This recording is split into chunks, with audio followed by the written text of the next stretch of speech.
संत शिरोमणि प्रवचनमाला में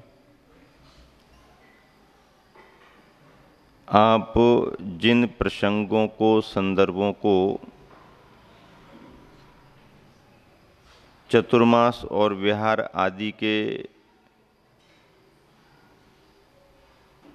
अवसरों का सुनकर के लाभ ले रहे हैं, वो संदर्भ अपने आप में आचार्य परमेष्ठी के व्यक्तित्व से जुड़े हुए हैं।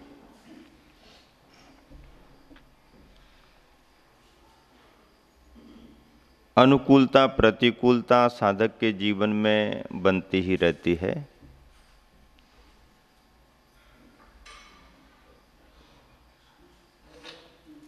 उन दोनों अवस्थाओं में स्वाध्यायी संत साधक कैसे समता का भाव रखते हैं, इसका परिचय भी मिलता है। मुझे वो संदर्भ याद आ रहा है जब गुरुवर आचार्य श्री के जीवन में स्वास्थ्य संबंधी प्रतिकूलता में एक बहुत बड़ी संकट की घड़ी आ पड़ी, और वह भी ऐसे समय में जब बहुत बड़े जीव दया के भाव को लेकर के आचार्य श्री बहुत बड़ी प्रेरणा दे रहे हों।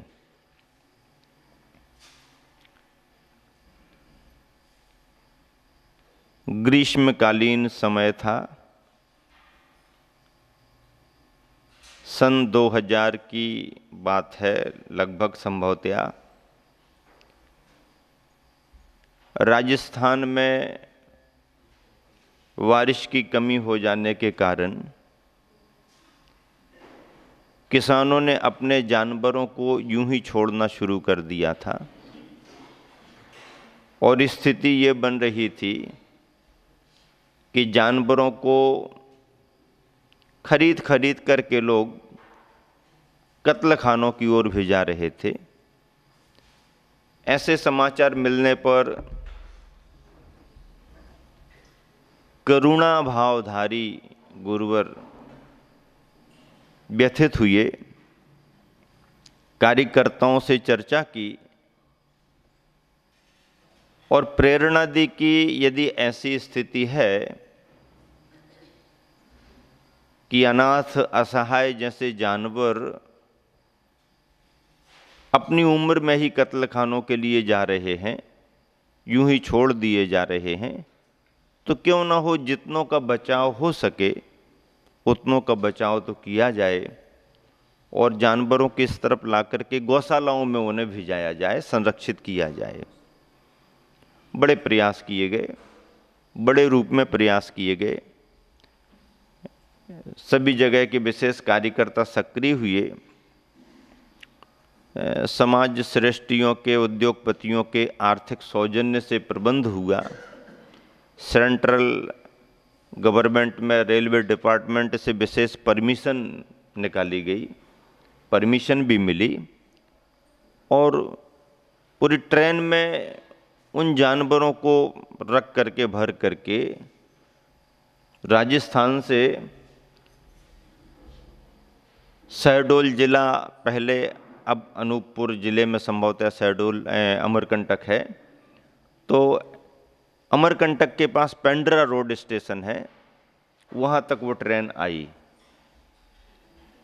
एक इंजीनियर अहमदाबाद वाले, आप लोग जानते हैं दिल्ली अहमदाबाद में रहते हैं, एक इंजीनियर हैं, गृहस्थ इंजीनियर ब्रह्मचारी हैं, और वो आचार्य श्री के पास बहुत आते जाते, और स्वयं इतना नॉलेज भी रखते हैं और बातचीत करने में दबंग भी हैं कि सुप्रीम कोर्ट में भी खड़े होकर के वो जज के सामने अपनी बात रखते हैं और जिरह करते हैं। विश्वसनीय ऐसे त्यागियों में वो आचार्य श्री का आशीर्वाद प्राप्त करते रहे। उन्होंने भी इस कार्य में बहुत प्रयास किया। सारे जानवर जितने भी आ सकते थे सभी को पेंड्रा रोड तक लाया गया, और आचार्य श्री स्वयं अमरकंटक से सत्संग, एक तरह से मंदिर की वंदना भी हो जाएगी, थोड़ा सा ग्रीष्मकालीन अपना जो प्रवास हो गया बिहार भी हो जाएगा, और आगे भी विहार हो जाएगा, ऐसी कुछ संभावनाओं को तलाशते हुए विहार किया।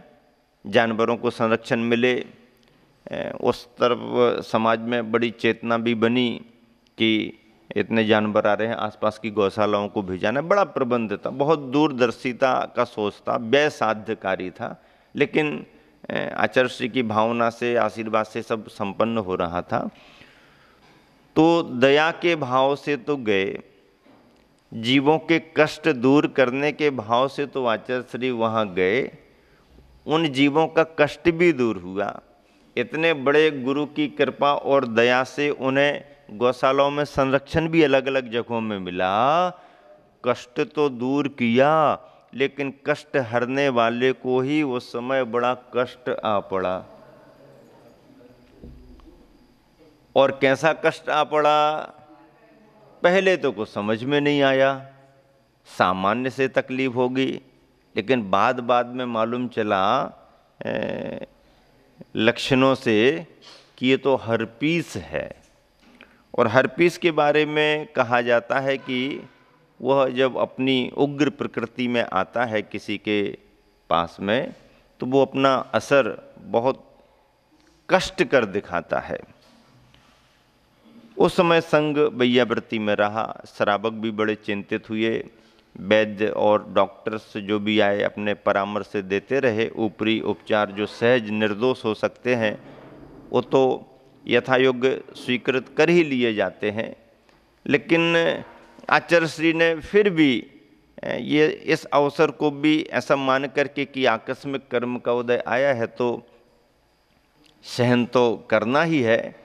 सहन तो वैसे भी वो करते रहते हैं, सहनशीलता में तो सर्वोपरि आज भी हैं, पर उस समय की जो उनको जलन और वेदना हुई उन दिनों में, आचार्य श्री स्वयं अपने मुख से व्यक्त करते हैं। उस समय संग में हम तो थे नहीं, लेकिन जैसा महाराज जी वगैरह बताते हैं, समाचार श्रावक को आके बताते थे, तो ऐसे बिल्कुल जैसे पैर जल रहा हो, पैर के यहाँ इस तरफ असर आया था, जल रहा हो।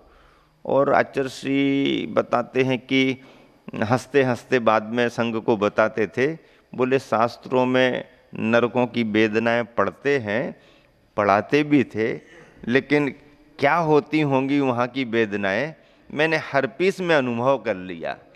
ऐसा आचार्य श्री स्वयं कहते थे, हर्पीस की इस में हमने अनुभव कर लिया।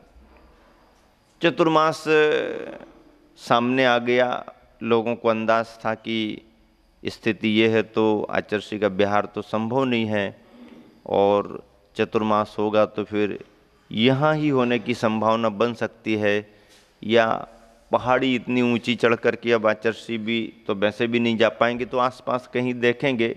ऐसी चर्चाएं चली, लेकिन कुछ समय टलता गया और कर्म की तीव्रता आती है तो फिर धीरे धीरे टलती भी है। शमन हुआ, और शमन क्या, थोड़ा ही शमन हुआ कि आचार्य श्री ने अपना विहार का मन बना लिया, और बिना किसी को सूचना दिए आचार्य श्री ने पुनः अमरकंटक की ओर विहार कर दिया। ऊंचाई घूम फिर करके पहाड़ी तो चढ़ना ही पड़ती है, कैसे किस दृढ़ता से, किस मनोबल से आचार्य श्री उतना रास्ता पार करके अमरकंटक तक आए होंगे, इसको शब्दों में तो व्यक्त नहीं कर सकते हैं, अनुभव ही कर सकते हैं। लेकिन उतना सब सहन करते हुए आचार्य श्री जब अमरकंटक आ ही गए और चातुर्मास स्थापना हो गई, तो बाद में सबसे कहते हैं कि अरे इस पहाड़ी को इन पैरों ने क्या चढ़ा होगा, इस पहाड़ी को इन पैरों ने क्या चढ़ा होगा, वो तो इरादे ही पहाड़ी चढ़ करके आए हैं मतलब मन का संकल्प भाव, मनोबल ही उस पहाड़ी रास्ते को तय करके आया, क्योंकि पैर की स्थिति और स्वास्थ्य की स्थिति ऐसी नहीं थी। आहारचर्या आदि में भी काफ़ी प्रतिकूलता होती थी, 24 घंटे पैर में प्रतिकूलता रहती थी, कर्म की तीव्रताएं आती ही रहती हैं, और उन्हें सहन करना एक तरह से साधक का अपना लक्ष्य रहता है। गुरुवर आचार्य श्री हम सबके बीच में आज भी इस मायने में बहुत बड़े आदर्श हैं। सर्दी गर्मियाँ और स्वास्थ्य की प्रतिकूलताएं यूं ही हंसते हंसते वो सहन करते हैं। हम सभी को प्रेरणा मिलती है कि प्रतिकूलताओं में भी कैसे समता भाव रख लेना चाहिए। ऐसे अनेक अवसर आचार्य श्री के जीवन में हम लोगों को देखने को मिले हैं। आचार्य श्री के मन में प्रारंभ से ही गुरु आज्ञा मानना और गुरु के प्रति समर्पण का भाव अपन सबने सुना है, देखा है। और वैसा भी आचार्य श्री लगभग अपने स्वभाव के कारण सभी के स्वभाव में भी पसंद करते हैं। हम लोगों ने कई बार अनुभव किया, आचार्य श्री ने यदि कभी कोई संकेत दिया और अपन ने तुरंत ही उसमें कोई तर्क वितर्क लगा दिया कि आचार्य श्री ऐसा जम पाएगा कि नहीं जम पाएगा, हो पाएगा कि नहीं, आचार्य श्री अभी तो अनुकूलता नहीं, तो फिर आचार्य श्री कहते हैं ये सब ज़्यादा सोचने की ज़रूरत नहीं पड़ती है, हाँ इसको करने का मन बनाओ। और कई बार जैसा आचार्य श्री स्वयं करते आए हैं वैसा ही लगभग संघ में भी पसंद करते हैं। प्रतिकूलताओं पर ध्यान भी देते हैं, दिए हुए निर्देशों को यथा समय बदल भी देते हैं, लेकिन पहले करना शुरू तो करो। अभी करना ही शुरू नहीं किया है। आचार्य श्री कहते हैं कि हम इतने दिनों तक विचार कर करके संयोजन बनाते हैं और सुन करके तुम लोग 1 मिनट में जम पाएगा कि नहीं जम पाएगा, अरे पहले शुरू तो करो। और अक्सर करके हम लोगों ने देखा कि आचार्य श्री इस बात से बहुत प्रसन्न हो जाते हैं कि उन्होंने कोई संकेत दिया और तुरंत ही अपन ने श्रद्धा से स्वीकार कर लिया, ठीक है आचार्य श्री। फिर उसके बाद यदि थोड़े दिन में या कुछ समय के बाद आप पुनः अपनी बात रख दो कि आचार्य श्री जो आपने कहा है वो कर लेंगे हम, लेकिन ऐसी यदि प्रतिकूलता आई तो आचार्य श्री फिर कुछ समय के बाद तो फिर विचार करके कुछ और बता दे। उस समय तो वो ऐसा रहता है। संघों को लंबे लंबे विहार करने में भी, कराने में भी आचार्य श्री ऐसा ही करते हैं, लेकिन लंबा लंबा विहार करा भी देते हैं तो पीछे से उनका स्नेह भाव भी जुड़ा रहता है और मार्गदर्शन भी मिलता रहता है। हम लोगों के साथ भी कई बार लंबे विहारों में ऐसा हुआ कि आचार्य श्री ने आदेश दे दिया, मौसम आदि की अनुकूलता या कभी स्वास्थ्य की अनुकूलता नहीं रही, तो बाद में वो समाचारों से मालूम होता कि आचार्य श्री ने ऐसी ऐसी चर्चा की थी कि देखो आदेश तो दे दिया है, विहार हो गया है, लेकिन ये प्रतिकूलता तो उनको रहेगी। और उनके ख्याल में आते ही कई बार ऐसी प्रतिकूलता भी चली जाती है, अनुकूलता बन जाती है।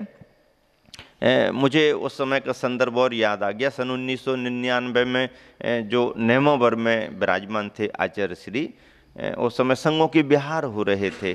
हम लोगों को भी निर्देश भोपाल का मिल रहा था और भी आरिका संघों को विहार के संकेत मिल रहे थे। कोई भी आना तो सब चाहते हैं, आने के बाद कोई जाना नहीं चाहता और आचार्य श्री समझते हैं, इसलिए पहले से बिहार के संकेत देना शुरू करते हैं। एक समय दोपहर को आरिकाओं के बिहार के संकेत हो रहे थे और आरिका दृढ़मती माता जी का संघ आचार्य श्री के पास उपस्थित था। आचार्य श्री मार्गदर्शन दे रहे थे और चर्चाओं के माध्यम से ये बातचीत सुनने को दिन 2 दिन से मिल रही थी कि संभवतः दृढ़मती माता जी का लंबा विहार होने वाला है और शायद गिन्नार जी की चर्चा चल रही है।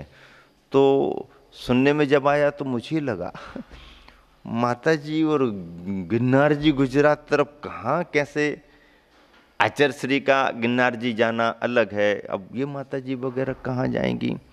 फिर भी आचार्य श्री की व्यवस्था है तो वहाँ तो आचार्य श्री अपने तरीके से ही सब निर्देश देते हैं।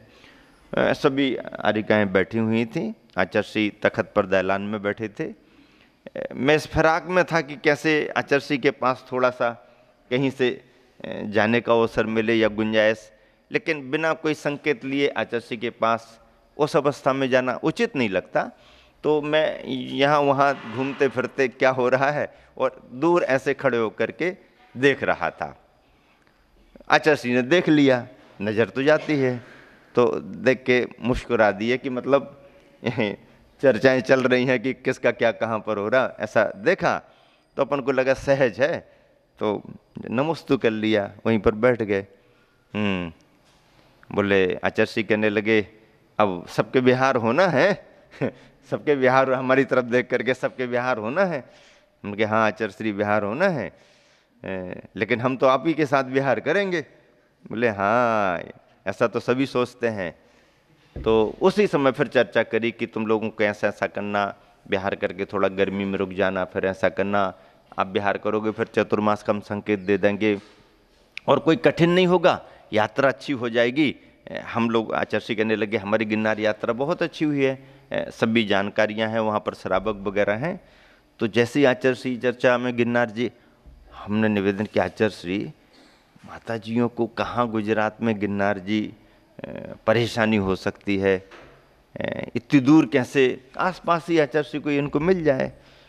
आचर्षी हंस रहे, अरे कुछ चिंता करने की बात नहीं है, सब उनकी यात्रा बहुत अच्छी हो जाएगी, अच्छी होगी, गिरनार जी यात्रा अच्छी होगी, ऐसा करके आशीर्वाद दिया और हमारी तरफ देख करके मुस्कुराने लगे, बोले सब हो जाता है, ज़्यादा चिंता नहीं करना पड़ती। अपन भी आचर्षी के खुशी में तो खुशी व्यक्त करते ही हैं। अरिकाओं का विहार हुआ, हम लोगों का भी विहार कराया, आचर्षी भी विहार करके गोमट गिरी गए तो आपने सुन लिया। लेकिन वो विहार जो हुआ तो गिरनार यात्रा तो बाद में हुई, लेकिन आचर्षी को गिरनार यात्रा कराने के लिए पहले से ही कोई स्थान ख्याल में आ रहा होगा। उस समय तो कुछ डिक्लेयर हुआ नहीं, मालूम नहीं चला, लेकिन आचर्षी ने बाद में आरिका संघ को बागीदोरा में चतुर्मास करने के संकेत दिए और इसलिए भी आचर्षी आश्वस्त रहे कि पूर्णमती माता जी का चतुर्मास करा के इन लोगों ने गिरनार यात्रा करा दी, तो बिहार कराने में ये लोग माहिर मास्टर हो चुके हैं, तो इनका चतुर्मास भी भागीदोरई में होना चाहिए। ये बातें अपन को क्या पता, ये तो आचर्षी के ख्याल में आते, इसलिए कहते चिंता मत करो, सब ठीक हो जाएगा, सब हो जाएगा, सब अच्छी व्यवस्था हो जाएगी। यहाँ पर द्रौपदी माता जी के संघ का चतुर्मास सन 1999 का हुआ था। आप लोग जैसे बताते हो कि सभी आरिकाओं के साथ में संयमवती माता जी भी यहाँ पर रहीं, तो उनके संस्मरण भी जब कभी भी कोई श्रावक परिचित आते हैं तो बता देते, हम भी कहते हैं हाँ हाँ वो उस समय चतुर्मास में थी।